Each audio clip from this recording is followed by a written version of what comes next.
Lowe's knows that no matter your paint project, saving is at the top of your list. That's why when you shop today, you can buy one, get one free select Valspar and HGTV Home by Sherwin-Williams one-coat coverage interior paints via rebate.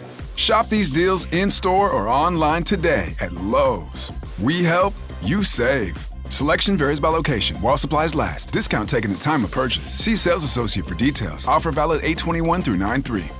Well, Simon Marks joins us now live from Washington, D.C. for more in this particular developing story. Simon, America reportedly setting its sights on post-war Gaza. The Post saying a plan under consideration could see the temporary relocation of the enclave's entire population.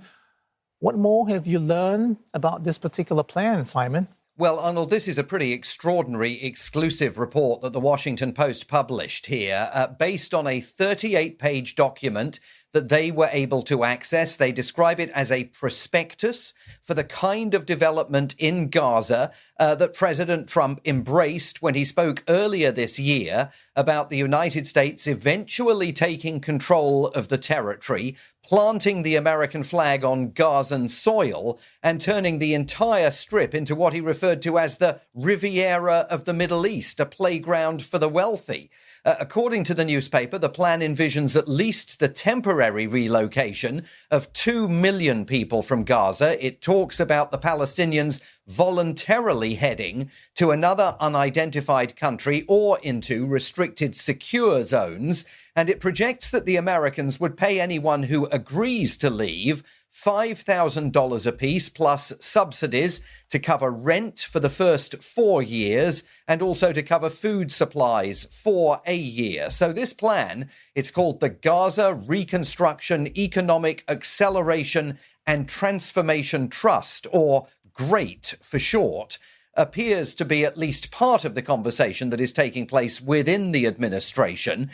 We know that last week, Jared Kushner, the president's son-in-law, who of course was the architect of his Middle East policy during his first term, was back at the White House for talks about Gaza. The former British Prime Minister Tony Blair was also here, brought in to offer expert testimony about the situation in the territory, and some suggested to push back against some of the proposals contained in this prospectus.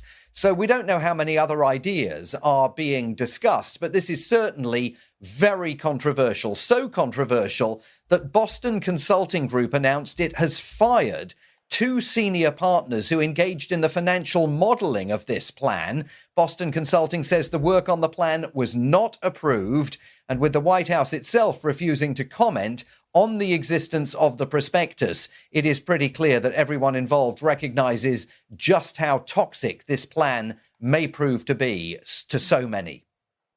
All right, Simon. Well, thank you very much for that update. To Simon Marks reporting to us live from Washington, D.C.